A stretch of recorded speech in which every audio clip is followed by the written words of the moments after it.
Bagaimana kalau kita ingin memberi nasihat tapi kita sendiri masih banyak dosa? Makanya saling memberikan nasihat. Ini dosa merajalela di mana-mana karena kebanyakan kita itu nggak mau ngasih nasihat. Jadi orang itu mikiri diri sendiri. Antum tetap berikan nasihat kepada dia dan antum berusaha untuk memperbaiki diri. Mungkin ketika antum kasih nasihat dia, lalu dia mengatakan, ya Allah, antum kasih nasihat ana, antum sendiri kayak gitu. Kata dia, alhamdulillah ini yang ana butuhkan. Ana juga butuh nasihat. Antum gak pernah kasih nasihat ana. Antum biarkan ana berbuat dosa. Ketika ana menegur antum berbuat dosa, baru antum negur ana. Apakah teguran dia karena ditegur ikhlas? Biasanya bukan. Hanya mencari pembenaran. Kita itu ketika dikasih nasihat, suami istri, kadangkala suami ini ngasih nasihat istrinya, Dek, engkau itu seharusnya kayak gini, kayak gini. Ya, antum bang juga sama. Ana cuma diem selama ini. Ya Allah, ini yang ada mau berantem, jemaah. Maka tolong tadi ketika dikasih nasihat, kemudian kawan antum ngasih nasihat antum, terima antum. Kadang saya mau memberi nasihat, tapi ragu karena dosa saya sendiri.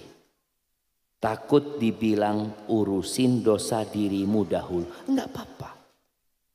Tatkala kita melihat kemungkaran dan kita adalah pelaku dosa, bukan berarti antum boleh membiarkan kemungkaran itu terjadi.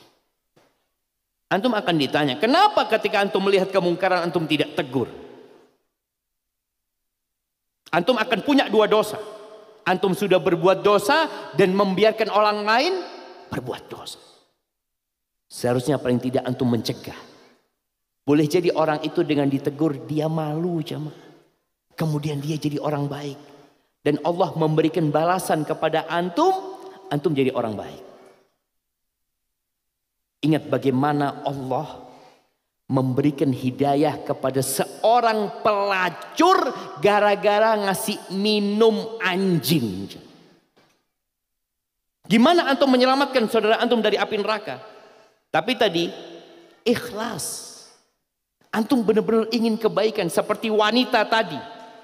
Wanita pelacur, bagaimana dia memberi minum seekor anjing di tengah-tengah padang pasir. Tidak ada satu kamera pun yang meliput kejadian itu.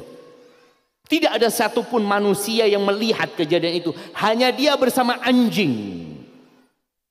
Dan sang pencipta dengan malaikat-malaikat yang menyaksikan dia melakukan itu. Pelacur dapat hidayah gara-gara dia ingin kebaikan buat anjingnya. Apakah kalau antum ingin kebaikan buat saudara antum, Allah tidak kasih hidayah buat antum? Mudah-mudahan antum dikasih hidayah. Ketika dia mengatakan antum urusin dosa antum sendiri, iya, jazakallah khair, makasih, makasih. Mungkin dengan itu antum dapat hidayah.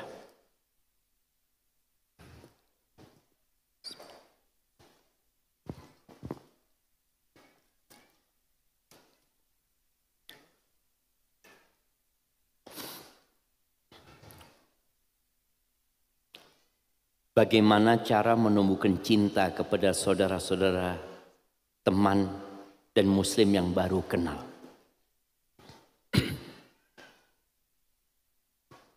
Ada cerita jemaah, anak ketemu seorang, dia mengatakan, Ustadz, awal anak hijrah Ustadz, anak hijrah sama istri anak Ustadz. Anak datang ke kajian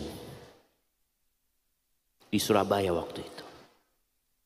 Ana duduk Ustaz, nggak ada yang menyapa ana, nggak ada yang menegur ana. Ini yang suami, ana WA sama istri ana. Anti di sana gimana? Ana di sini nggak ada yang negur ana sama sekali, kata dia. Kata istrinya, sama. Di tengah lautan manusia seakan-akan sendirian. Ini kadang-kala antum merasakan jemaah. Antum hadir sejak tadi, seakan-akan sendirian antum. Makanya kenapa Nabi SAW mengatakan la tadkhulul jannah hatta tu'minu. Kalian tidak akan masuk surga sampai kalian beriman. Wala tu'minu hatta tahabbu. Dan kalian tidak akan sampai tingkat iman sampai kalian saling mencintai. Afala adullukum ala syai'in idza fa'altumuhu tahabbtum. Kalian mau enggak aku kasih amalan? Kalau kalian lakukan, kalian akan saling mencintai. Apa amalan itu? Afsyus salam bainakum. Tebarkan salam di antara kalian. Makanya tadi antum ketemu, assalamualaikum. Bagaimana salaman itu jamaah dapat menggugurkan dosa-dosa. Itu akan menumbuhkan cinta. Tapi terkadang sebagian kita ini memang gak bertegur sapa dengan yang di sebelahnya. Ketemu di parkiran, wassalamualaikum, ahlan wa sahlan. Sama-sama ngeluarin motor kadang-kala jamaah ya. Wassalamualaikum. Istri ana, dia pernah cerita. Waktu itu dia beli gudeg. Dan ini nasihat buat para akhwat ya. Khususnya yang pakai cadar. Istri ana ketika itu beli gudeg. Ada perempuan yang jualan. Dia lagi masukin nasinya semuanya. Istrinya tanya, mulai kapan jualan di sini mbak? Banyaklah pertanyaan-pertanyaan, ngobrol sama penjualnya itu. Penjualnya itu ngeliatin istri. Diliatin kata dia. Loh kenapa mbak kata dia. Baru sekarang ada orang pakai cadar mau ngobrol sama anak. Selama ini datang beli. Diam sudah. Selesai pulang. Ya Allah jemaah. Kita itu diajarin ngomong. Dengan berbicara ini insya Allah akan tumbuh cinta dari jemaah. Tak kenal maka tak sayang. Maka nasihat ana tebarkan salam, bersalaman, kemudian mulai antum ngobrol akan tumbuh cinta. Paling tidak tanya dari mana, boleh jadi dia teman sekolah antum, kakak kelas antum, boleh jadi dia kerja di tempat yang sama. Tapi ketika tidak ada obrolan, masya Allah. Nah, antum, ya kenal sama yang di kanan antum. Nggak kenal kan? Coba kenalan sekarang, bayangin jamaah. Antum kenal sama dia? Nggak kenal. Ya kenalan, jangan cuma. Siapa namanya? Dari mana dia? Dari Subang. Masya Allah. Antum dari mana? Cianjur. Masya Allah. Kirim hadiahnya buat dia jamaah. Tuh lihat jamaah. Dari Subang, dari Cianjur. Banyak saudara kita. Ustadz mohon nasihatnya. Bagaimana cara istri menasehati suami? Karena pada hakikatnya suami yang memimpin rumah tangga. Tadi kita sebutkan hadis yang diriwayatkan Imam Muslim. Bahwa agama ini nasihat buat pemimpin juga. Bukan hanya buat teman sejawat kita. Bukan hanya untuk bawahan kita. Untuk pemimpin pun nasihat. Kenapa? Karena pemimpin juga manusia biasa yang mungkin melakukan kesalahan. Suamimu manusia biasa. Memang dia pemimpin. Cuma tadi Anda sampaikan bagaimana cari waktu yang tepat. Bagaimana cara ngobrol sama suami. Kadangkala ada istri kirim video sama suaminya. Potongan video, dia ingin kasih nasihat suami. Bang, nih ada video, tolong dilihat, didengarkan. Supaya engkau bisa jadi lebih baik. Kira-kira ditonton gak sama suaminya? Gak ada, skip. Tapi kalau istri ngomong, bang, ana lihat video bang, kayaknya video ini takut menyesatkan bang. Coba abang tonton, kata dia. Ditonton sama suami. Jangan sampai istri ana tersesat. Padahal setelah itu, oh ngasih nasihat ana ternyata istri ana ini. Tapi kan caranya itu masuk. Dia tetap sebagai pemimpin jamaah.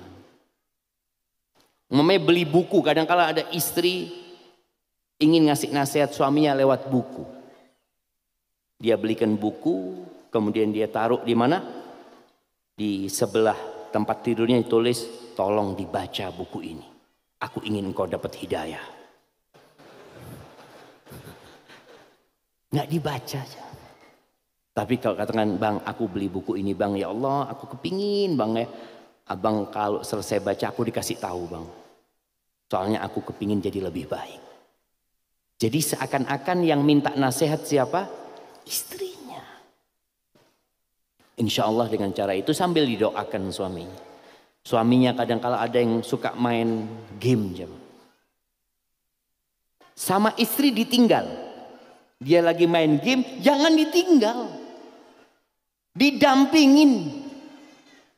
Ngapain? Main game juga kita bang. Ya. Dampingin antum ngaji baca Quran. Bang, ana duduk di sini bang ya. Ana mau baca Quran bang. Mudah-mudahan abang dapat berkahnya lah baca Quran. Lama-kelamaan dia nggak enak, masa dia main game, istrinya ngaji. Allah, ya dah, yuk ngaji juga sekarang. Mudah-mudahan dia seperti itu. Tapi kadang-kala istri apa ya? Dia nggak suka gitu. Dia tinggalkan suami. Maka akhirnya suaminya tambah jauh. Padahal seharusnya dia tetap mendampingi, semoga dengan cara itu dia dapat hidayah. Baik.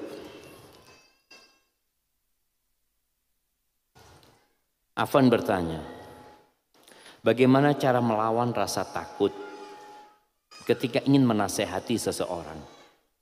Karena suka ada perasaan takut tersinggung ketika kita menyampaikan ayat-ayat Allah. Naam jemaah, perasaan itu ada di diri kita. Kadangkala antum sholat sama kawan antum. Kawan antum ini baunya Allahu Akbar. Tapi dia nggak merasa bau. Dan itu wajar. Dia tidak merasa bau karena dia sudah hidup dengan bau itu bertahun-tahun. Antum kalau berangkat ke kandang sapi umpamanya. Pekerja di kandang sapi itu ada nggak yang mencium baunya kotoran sapi? Nggak ada. Antum dari jauh, ya Allah, kata pekerja itu, kenapa antum? Kata dia, bau apanya? Nggak ada bau. Kita tuh kadang-kadang mau ngasih tahu jamaah, ya Allah, takut dia tersinggung ini itu. Tapi lawan rasa takut itu dengan cinta. Bukankah kita mencintai dia? Bukan kita menganggap dirinya adalah diri kita sendiri. Bicara kalau dia nanti marah ini dan itu resiko. Resiko sebuah cinta. Maka nggak masalah antum melawan itu, antum berharap keridhaan Allah. Berharap nanti pada hari kiamat apa yang antum sampaikan akan berada dalam catatan kebaikan antum. Harapan-harapan kebaikan itu insya Allah membuat antum jadi berani. Walaupun sekali lagi dia mungkin gak suka sama antum. Dan mungkin antum gak akan lagi ditegur sama dia. Gak ada masalah. Antum doakan dia. Sebagai bentuk tadi ketulusan antum.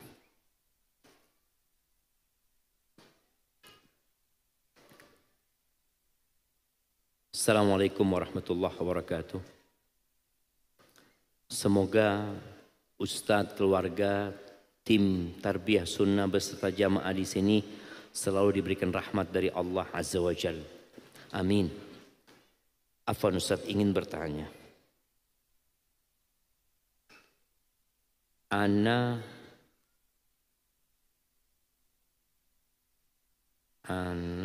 mulai hijrah mengenal sunnah dari tahun 2018. Dan sampai sekarang perilaku ana yang sering cepat marah, cepat dendam masih selalu ada. Dan ana sudah banyak memohon kepada Allah untuk dihilangkan penyakit ini. Karena ana merasa tersiksa dan takut azab Allah. Mohon nasihatnya Ustadz. Syukron. Barakallahu fikum. Oh iya Ustadz, lokasi peneropongan bintang Bosca di sini dekat. Iya, anak kepingin ke Bosca. Belum kesampaian ya Allah. Iya, melihat ciptaan Allah Azza wa Jalla di situ jemaah. Ini termasuk nasihat ya jemaah. Baik.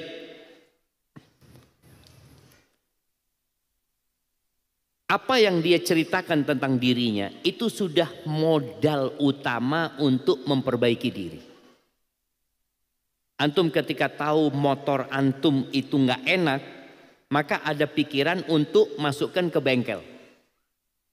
Tapi kalau antum merasa enak, padahal sebenarnya ada yang rusak, biasanya akan mogok di jalan. Maka alhamdulillah modal utama sudah ada. Yang kedua, antum perlu duduk dengan orang yang berilmu. Kalau sekarang mungkin ana mengasih nasihat umum, tapi antum perlu duduk sama ustadz di kampung antum. Kita itu nggak harus duduk sama ustadz yang terkenal, jamaah. Ustadz terkenal itu susah ditemuin. Tapi antum lihat, ada ustadz di pesantren, di sekolahan, antum sholat di sana, antum dekat sama dia, antum sering minta nasihat sama dia. Insya Allah itu akan memperbaiki diri antum. Perlahan-lahan antum ketemu dia lagi, dikasih nasihat lagi. Karena kita sering lupa. Bagaimana sekarang meredam emosi? Nabi SAW mengatakan, "Idza ghadiba ahadukum falyaskut." Apabila seorang di antara kalian marah, hendaklah diam. Ini terapi. Ketika antum marah, diam. Kalau harus berbicara, katakan a'udzu billahi minasyaitonir rajim. Kalau dalam kondisi berdiri, duduk. Dalam kondisi duduk marah, rebahan. Itu terapi dari Rasulullah sallallahu alaihi wasallam. Lama kelamaan kalau antum lakukan itu, insya Allah amarah antum akan reda. Di samping antum perlu tahu, dapat apa orang yang menahan emosi. Ketika Allah menyebutkan penghuni surga, jemaah, orang-orang yang bertakwa, alladzina yunfiquna fis sarra wad dharra. Mereka adalah orang yang suka berinfak. Nih, antum hendaklah suka berinfak. Dalam kondisi lapang, dalam kondisi susah tetap berinfak. Dalam kondisi lapang berinfak 2 juta. Dalam kondisi susah berinfak 2.000. Tetap infak.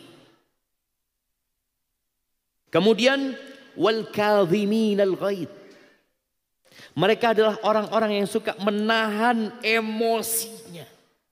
Ditahan memang. Berat. Ditahan. Bukan dibiarkan. Karena kalau dikatakan antum sejak 2018 sampai sekarang tidak terjadi perubahan, berarti antum belum terapi.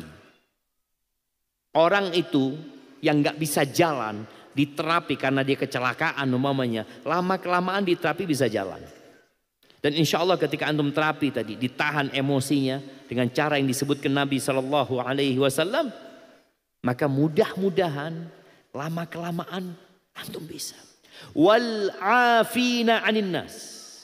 Setelah antum tahan emosi, jangan disimpan karena akan menjadi dendam. Tapi Allah katakan maafkan. Maafkan sudah. Masa dimaafkan Ustaz? Dia dulu yang mulai Ustaz. Maafkan. Nabi sering disakiti. Makanya Allah mengatakan kepada Nabi, khudhil afwa. Ambil maaf itu sebagai sikap. Wa'mur bil urfi. Perintahkan kepada kebaikan. Wa'arid anil jahilin. Berpalinglah dari orang-orang yang bodoh. Ada orang yang gak bisa kasih nasihat. Ada orang gak bisa. Antum ngeladeni dia berantem. Apa? Udah biarin. Jadi antum supaya gak sakit hati. Ada orang-orang yang memang harus kita tinggalkan. Tapi tadi ketika Allah menyebutkan orang-orang yang bertakwa. Mereka suka berinfak. Dalam kondisi lapang, dalam kondisi sempit, suka duka dia tetap berinfak, dia menahan emosinya, dia memaafkan orang lain. Kemudian kata Allah, wallahu yuhibbul muhsinin. Allah cinta kepada orang-orang yang suka berbuat baik. Kemudian untuk doa jemaah, ada doa yang diajarkan Nabi SAW dalam rangka memperbaiki karakter kita. Nabi mengatakan, Allahumma hdini li ahsanil akhlaq la yahdi li ahsaniha illa anta wasrif anni sayyi'aha la yasrifu anni sayyi'aha illa anta. Siapa yang hafal doa ini? Nah, Allahumma hdini li ahsanil akhlaq la yahdi li ahsaniha. Nah, dan jauhkan dari aku akhlak-akhlak yang buruk. Hanya engkau yang dapat. Allahu Akbar. Nah, barakallahu fikum. Fadl ya Habib. Wallahi jamaah, baca doa itu. Ini akhir Jumat. Katakan Allahumma hdini li ahsanil akhlaq. Coba semua baca. La yahdi li ahsaniha illa anta. La yahdi li ahsaniha illa anta. Wasrif anni sayyi'aha. La yasrifu anni sayyi'aha illa anta. Ya Allah. Nggak usah dengerin aja. Berikan kepada aku petunjuk kepada akhlak yang paling baik. Nggak ada yang bisa memberikan petunjuk kepada akhlak yang paling baik kecuali engkau. Dan palingkan dari aku akhlak yang buruk. Nggak ada yang bisa memalingkan dari akhlak yang buruk kecuali engkau. Jadi tadi usaha latihan itu hanya perantara. Yang bisa merubah kita siapa? Allah Azza wa Jalla. Kemudian ada doa yang dulu, doa ini waktu anak kecil, mungkin juga di buku-buku itu, doa itu dibaca kalau bercermin. Apa doanya? Nah,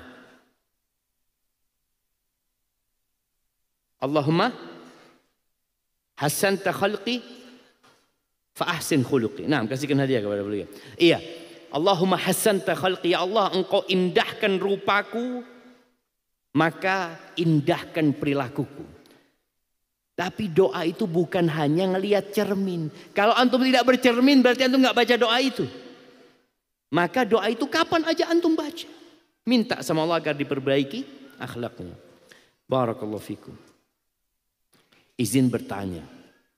Bagaimana cara untuk melunakkan hati agar dapat menerima nasihat? Wallahi sahih. Sebagian kita dulu pada waktu awal hijrah itu dikasih nasihat, meneteskan air mata, semangat, termotivasi. Sekarang dengarkan nasihat biasa-biasa aja, nggak seperti dulu lagi. Apa penyebabnya? Penyebabnya dosa. Maka agar kita lembut hatinya, hendaklah kita memperbanyak istighfar. Beristighfar. Nabi SAW sekali duduk 100 kali beliau beristighfar. Beliau mengatakan Rabbighfirli wa tub alayya innaka antat tawwabur rahim. Ya Allah, wahai Rabbku, ampuni aku dan berikan tobatmu kepada aku, sesungguhnya engkau maha pengampun dan maha pengasih. 100 kali beliau baca itu. Beliau mengatakan innahu la yughanu ala qalbi. Beliau mengatakan sesungguhnya benar-benar di hatiku itu ada ghain. Ghain ini seperti awan tipis jemaah yang tidak menutupi cahaya matahari, tapi ada awannya jemaah. Tipis. Nabi menyebutkan di hati beliau kadang-kala ada itu jemaah. Fa astaghfiru rabbi. Lalu aku beristighfar mohon ampun sama Allah Subhanahu wa taala 70 kali. Itu Nabi SAW. Maka kita tatkala merasa hati kita mulai keras, hati kita mulai ada yang menutupin karena dosa, meninggalkan nokta hitam, maka pada waktu itu antum istighfar. Yang kedua, ziarah kubur. Itu juga melembutkan hati. Yang ketiga, mengusap kepala anak yatim. Artinya kita ngelihatlah orang-orang yang susah. Antum kalau kumpul dengan orang-orang yang senang, yang dunia pembicaraan dia, maka antum akan keras hatinya. Tapi kalau kumpul sama orang miskin, kumpul sama orang-orang susah, datang ke tempat-tempat bencana. Ini di Cianjur umpamanya, ada yang dari Cianjur, Masya Allah. Antum berangkat ke sana, antum lihat. Ya Allah, ya. Itu akan melembutkan hati. Kalau mungkin tidak bisa berangkat ke sana, antum nonton YouTube yang berkaitan dengan bencana-bencana. Antum melihat banjir bandang, antum melihat rumah yang ambruk, yang mungkin itu menimpa antum. Maka semoga dengan cara itu hati kita akan lembut. Barakallahu fikum. Bagaimana dalam Islam adakah yang disebut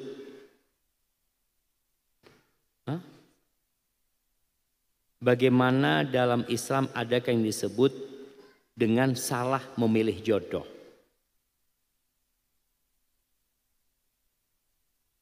Bukankah siapa yang menikah dengan kita memang jodoh kita? Naam, kalau bicara yang sudah jadi istri antum itu jodoh antum. Ya betul. Tapi ada yang salah memilih dalam artian tidak sesuai dengan yang dianjurkan oleh Nabi Muhammad sallallahu alaihi wasallam. Kata Nabi sallallahu alaihi wasallam, carilah yang agamanya baik. Antum cari yang agamanya buruk. Cari yang akhlaknya mulia, antum cari yang akhlaknya nggak baik.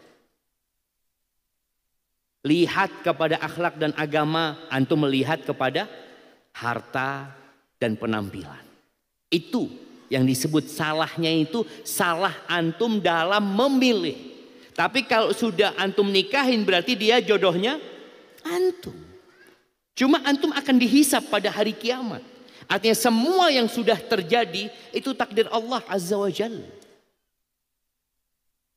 Antum beli mobil, sampai rumah mogok mobilnya. Aduh, ketipu aneh. Salah ana beli mobil. Ya salah maksudnya. Tapi sudah takdir, sudah jadi mobil antum. Itu maksudnya salah memilih jodoh jamaah. Artinya tidak sesuai dengan yang diarahkan sama Allah dan Rasulnya sallallahu alaihi wasallam. Apakah apabila menasihati anak di depan adik atau kakaknya dengan berharap anak-anak bisa mengambil ibrah dari kesalahan dan saudaranya tidak lakukan oleh saudara yang lain, apakah nasihat seperti ini tidak mengapa? Ya tadi dilihat dampaknya. Kita dulu di SD, kalau berbuat salah ditaruh di mana jamaah? Disetrap di depan. Karena dalam masa pendidikan. Dan kita tahu tujuannya adalah memperbaiki kita dan memberikan pelajaran kepada yang lainnya. Kita nggak marah sama guru kita. Ana masih ingat. Kalau kita dulu biasanya dicubit jamaah, nggak tahu sekarang ada nggak cubit di sini jamaah. Sampai hijau itu jamaah kalau sudah dicubit. Anak ingat ada guru agama di SD itu, masya Allah, dia paling suka itu narik jambang nih jamaah, bukan di cewek jamaah, sampai berdiri gitu jamaah, ya Allah. Kalau kita pulang ke rumah laporan sama orang tua, apa yang dilakukan orang tua? Ditambahin. Kalau orang tua sekarang dilaporkan. Jadi memang ada nilai-nilai yang berubah. Maka kita pun harus melihat kondisi itu.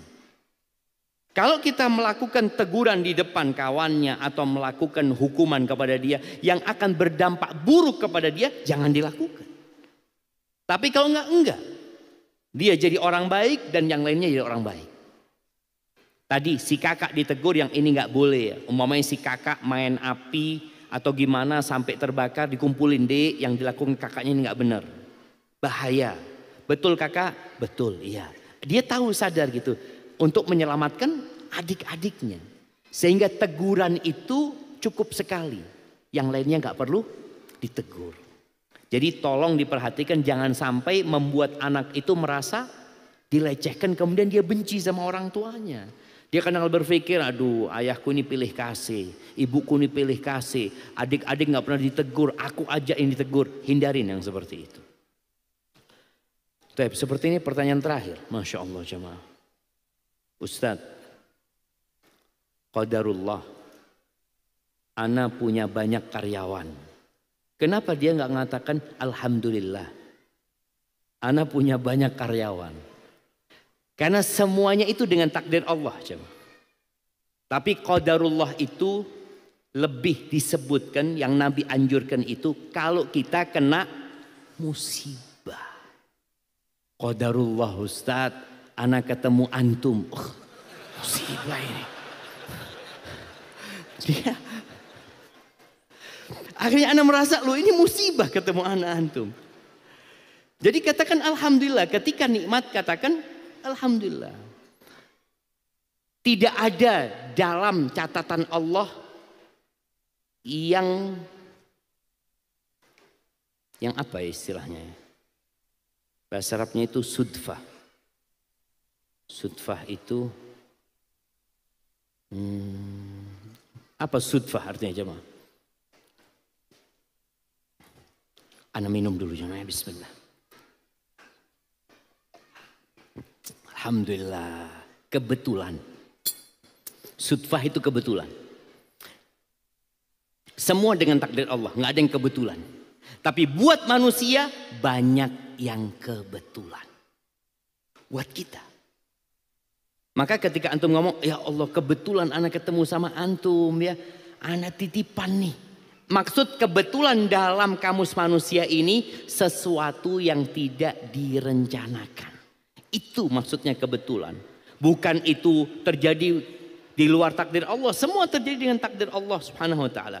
Hanya Nabi SAW menjelaskan. Fa in asabaka syai', kalau engkau tertimpa musibah, fala taqul, jangan mengatakan andai kata aku berbuat ini, andai kata aku berbuat ini, jangan. Tapi katakan qadarullah wa ma syaa fa'al. Itu udah takdir Allah dan Allah berbuat apa yang dia kehendaki.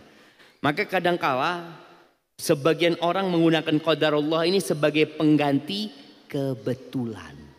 Karena dia nggak ingin ngomong kebetulan, maka dia ngomongnya qadarullah. Katakan kebetulan nggak apa-apa, itu menurut kita. Tapi dalam catatan Allah itu sudah takdir Allah subhanahu wa ta'ala. Dan ketika antum ngomong seperti ini, katakan alhamdulillah ana punya banyak karyawan. Sebagai bentuk syukur kepada Allah subhanahu wa ta'ala. Dan kalau menasehati, suka di depan yang lain. Dengan tujuan biar semuanya bisa dengar nasihat ana. Bagaimana hukumnya ya Ustaz? Tadi kita sebutkan tentang 3 orang yang melakukan kesalahan. Fatal kesalahan. Karena Nabi setelah mengatakan kenapa ada yang mengatakan ini dan itu. Di akhir dari nasihat Rasul SAW beliau mengatakan. Faman raghiba an sunnati falaysa minni. Barang siapa yang tidak suka dengan sunnahku bukan dari golonganku. Bayangin. Beliau menyebutkan aku ini sholat malam dan aku tidur. Aku puasa dan aku berbuka. Dan aku menikah dengan wanita. Maka barang siapa yang tidak suka dengan sunnahku maka bukan dari golongan. Nabi tidak perlu menyebutkan 3 orang itu. Nabi tidak perlu memanggil 3 orang itu. Yang penting pesannya sampai kepada semua. Tadi ketika antum mau kasih nasihat di depan orang lain. Takutnya dia malah tidak terima. Yang antum inginkan kan supaya kesalahan itu tidak terjadi. Maka cukup antum mengatakan ini ada kejadian seperti ini, seperti itu. Setelah antum kasih nasihat orang itu sendirian di dalam ruangan umpamanya dikasih teguran. Ketika di depan nggak perlu antum menyebutkan dia. Tapi sampaikan ada fulan, bukan nggak perlu ada fulan. Ada sebuah kesalahan yang terjadi, ana mohon ini tidak diulangi kembali. Ana rasa itu akan lebih diterima nasihatnya. Barakallahu fikum. Ana disuruh berhenti jemaah. Insyaallah panitia. Ana mohon maaf ya.